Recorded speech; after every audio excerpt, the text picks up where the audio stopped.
Moving in towards the end of the year, I wanted to talk about the environmental physiology and how that's going to play a role in exercise physiology. So, altitude is going to be one of the most primary environmental physiologies. As we know, places of higher altitude like Colorado, out in the west, out in the mountain areas.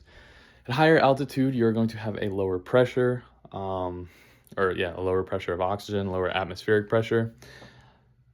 The way this works, everyone knows you go to a higher altitude, you get altitude sickness, you get all these other things. You get lightheaded, dizzy, nauseous. The reason is for people that don't live at altitude, for people that live close to sea level, like for example, us in Georgia, we are going to go to places like Colorado, higher elevation.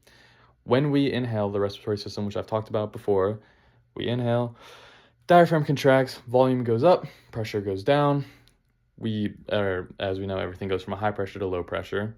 That oxygen that's trying to come in is going to be obviously higher than that pressure is going to be higher than the pressure in our lungs, so it floods into the lungs. We inhale. When we are at a higher altitude, that pressure is lower out there, outside. The atmospheric pressure is lower. We decrease that pressure in our lungs, but it's still not great enough, which means oxygen is not going to flood into our lungs. It's harder to breathe, it's harder to get air in. When that happens, we are breathing at full force. And when we do that, we ended up using our glycolysis system. We can't load O2 on that hemoglobin.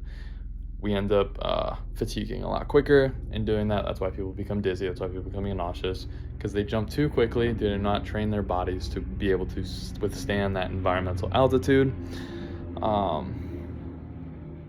Also, when you're at a higher altitude, your heart rate will increase because of the amount of force that you have to perform in order to breathe just normally. While you're doing that as well, the whole purpose of trying to breathe forcefully is to get more O2 in at that point, breathe out the excess CO2. While we're doing that, our RPE, rate of perceived exertion, is also going to increase, which again is going to help us lead to that fatigue state and help us get a lot tired a lot more quicker.